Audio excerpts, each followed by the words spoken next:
Right, so today I wanted to do something, uh, I feel like every video I start with, we're doing something different today.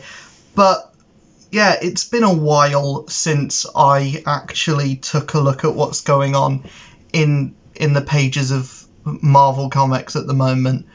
Uh, so we're gonna start with this like catching up series where I basically just take a book that I'm reading at the moment, uh, like a current book that I'm reading, not one from the shelf back there, but like a current run that is still ongoing.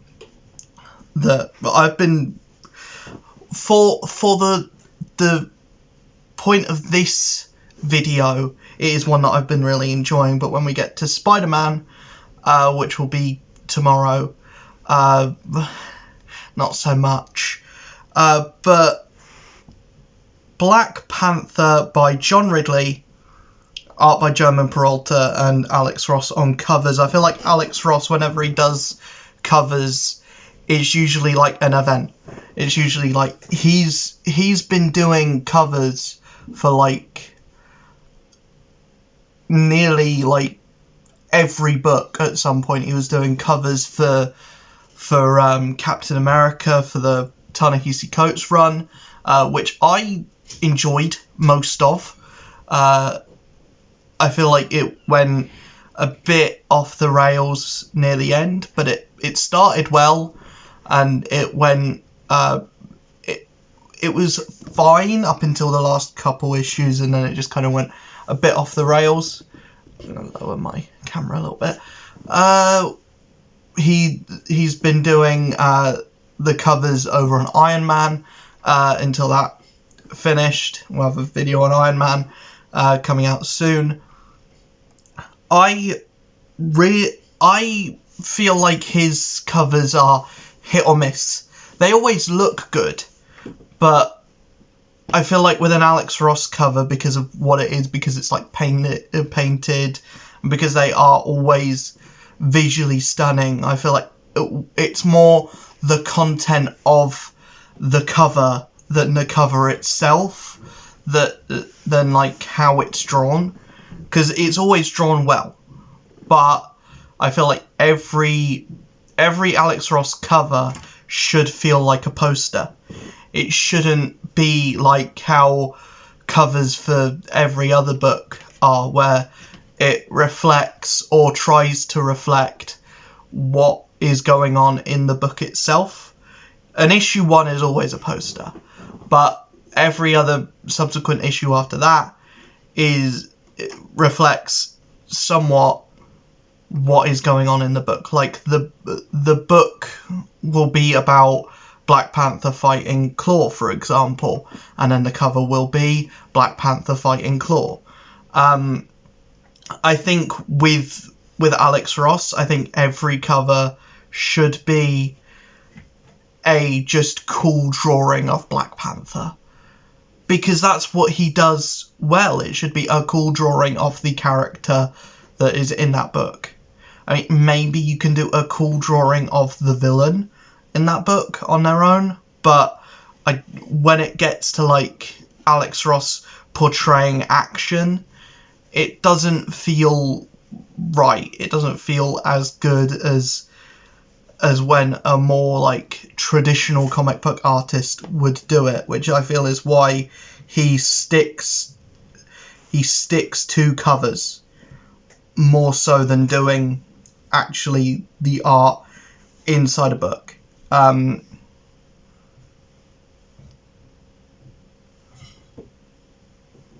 Which is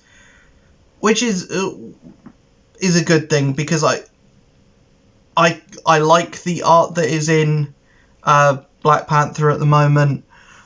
I don't think it's the best a Black Panther book has looked. I don't think it's the worst a Black Panther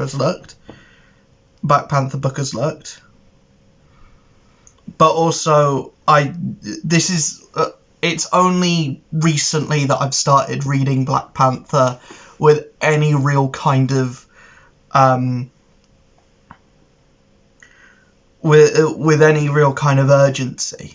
Really, I've never really cared about the character, only until recently, like with the intergalactic Empire of Wakanda. That storyline was kind of that interested me, and now we have this story of Wakanda is no longer a monarchy, and T'Challa is no longer king. Instead, he's got to sit back and watch as the Prime Minister of Wakanda does his job. And I feel like that's an interesting place to put T'Challa. Obviously, it's not going to last, because these things never do last. He's going to be king of Wakanda, either coming out of this book or, you know, or like by the end of the first arc of the next writer.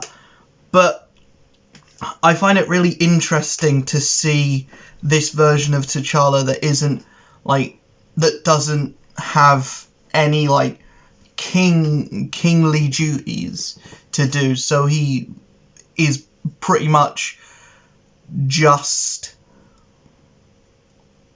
the Black Panther, and that's kind of the coolest thing to see, because he is able to, you know, do more of the action sequence stuff.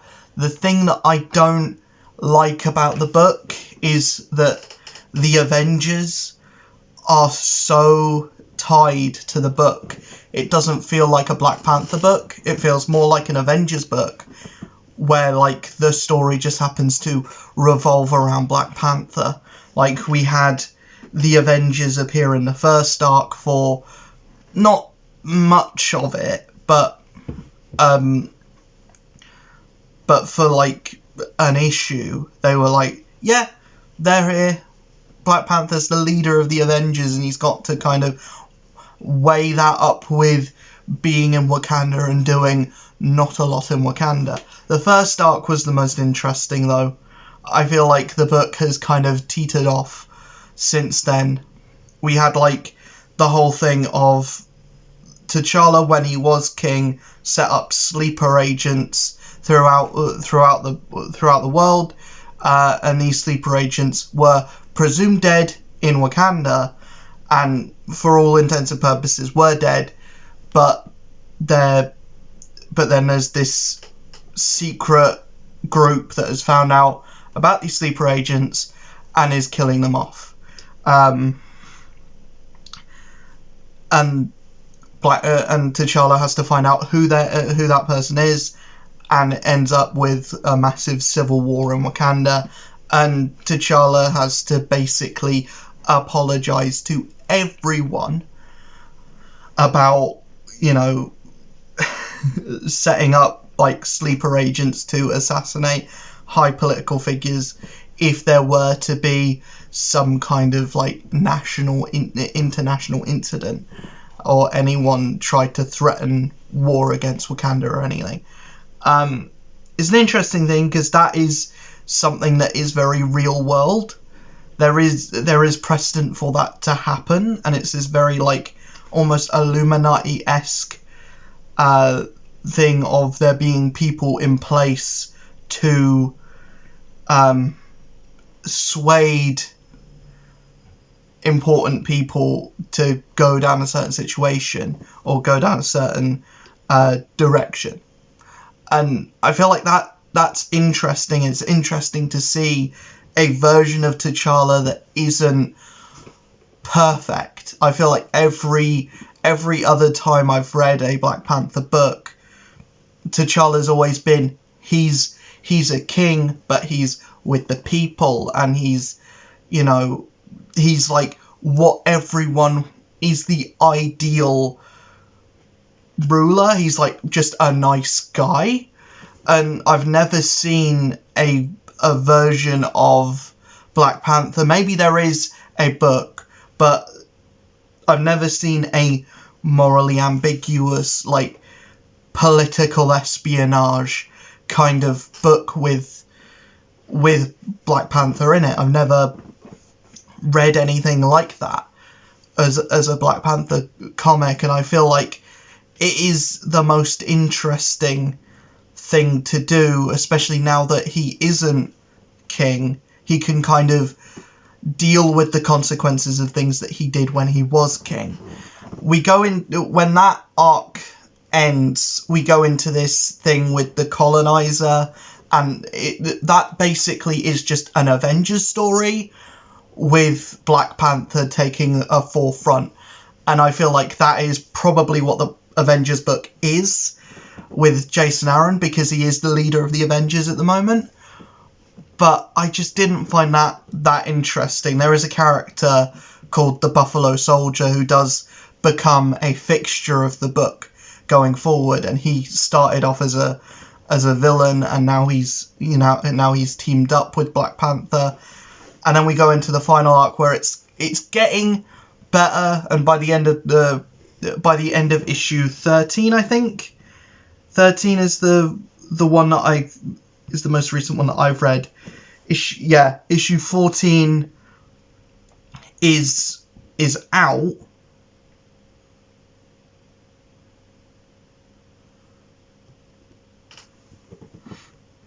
Issue 14 is out, but I haven't been able to watch it, to read it yet. And when I mentioned that cover, that was the one that I was talking about, with like that cover is what I see as like the quintessential Alex Ross cover, where it's just a cool drawing of Namor. And obviously Namor is like gonna be a part of this Black Panther run because it's coinciding with, or it's close to, a Black Panther movie that had Namor as a main antagonist. But this is Namor actually siding with Black Panther, with T'Challa, and it's revealed that one of the sleeper agents actually faked his own death, and that's how the sleeper agent started to appear. And he wants to basically force the world into peace, essentially, and by doing that he's taking over the internet and all this terrible supervillain stuff. And it's just an interesting story. Again, the Avengers themselves are too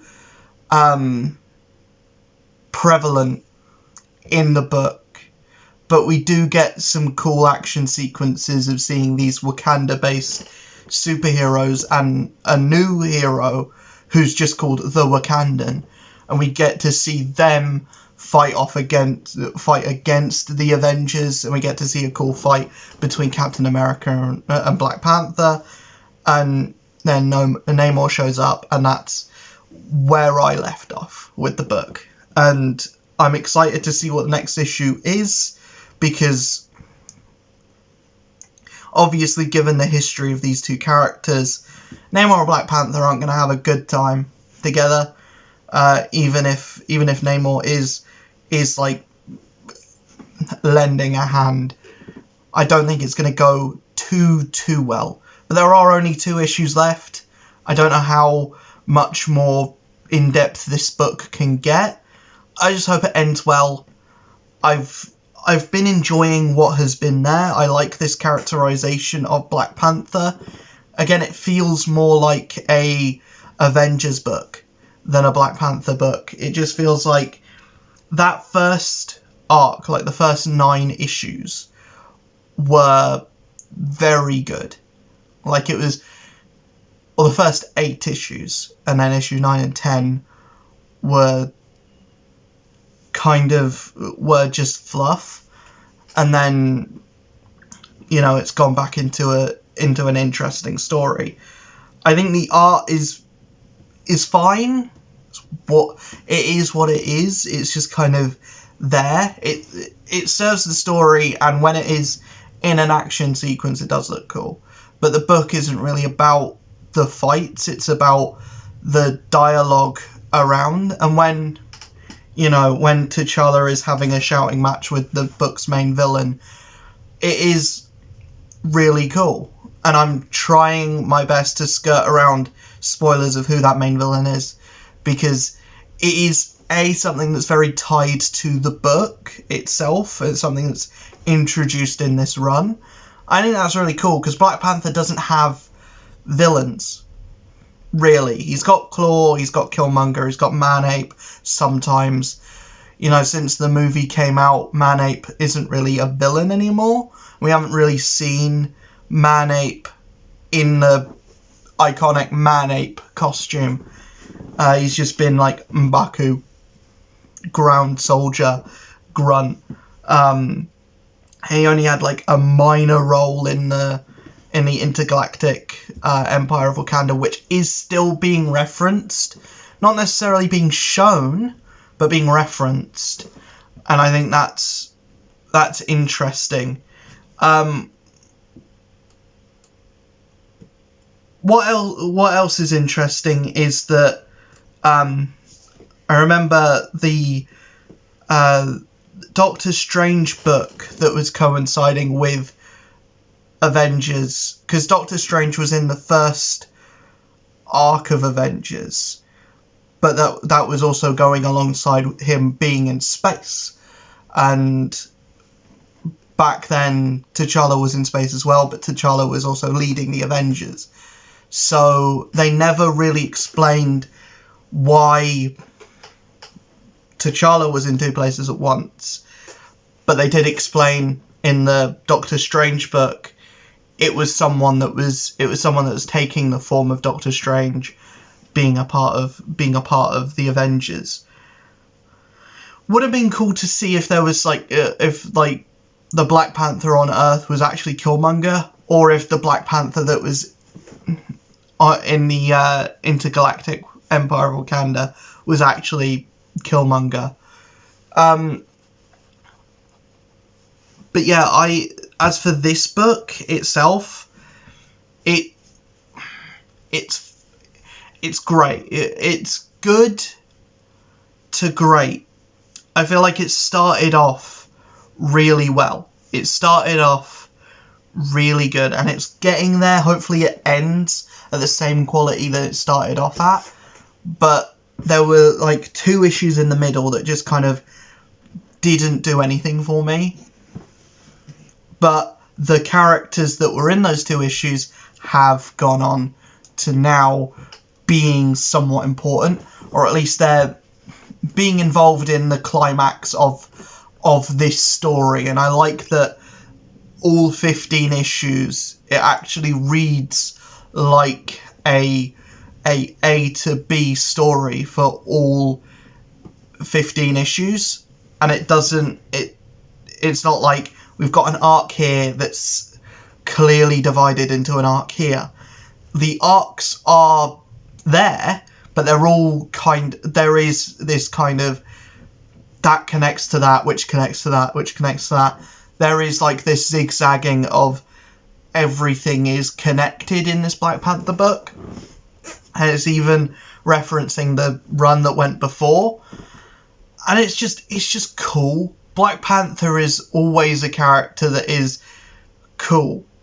Whether it's Ta-Nehisi Coates writing him, whether it's, John Ridley. Is it John Ridley?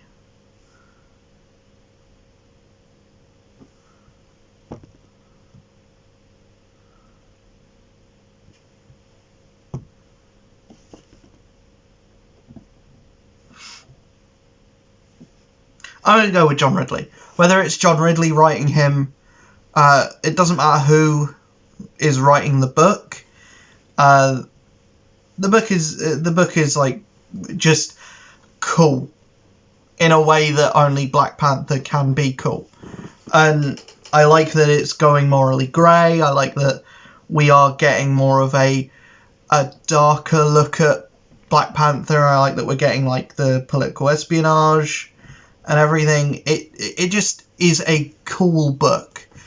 And if you want just a cool book with some good fight scenes, and if you want an Avengers book that isn't the main Avengers book, you can't go too badly with Black Panther. It's been it's been pretty good for as long as it's been, and I'm pretty sure you're going to be able to pick up, like, if not an omnibus, then like 2 trades of this, because it's just good. It's just a good book, and I want to kind of use my platform to elevate more good books, because, you know, too many people just rip the piss out of the bad ones, and Spider-Man is the only Spider-Man, which I will get to. I feel like it's the only, like, quote-unquote bad book that I'm reading, because even bad, it's entertaining bad, whereas some other books are, and I don't have the money to invest in bad comics that I don't enjoy reading. But yeah, I've been enjoying Black Panther. Let me know in the comments below if you've been reading Black Panther. Let me know what your favourite Black Panther run has been, and let me know what Black Panther stories I should read, because I haven't read a lot. I've read the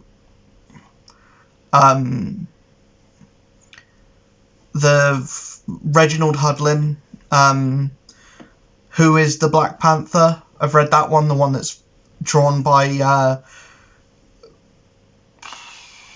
John Romita Jr. A great book where he fights the Rhino for some reason. And that's about it. And then the Intergalactic Empire of Wakanda book, which was really good. And then this, which is, again, really good. So yeah, recommend me Black Panther stuff. I will see you guys in the next video, where I will be talking about Spider-Man, and more importantly, Dark Web, which has been dreadful. But yeah, see you guys in the next video. Peace.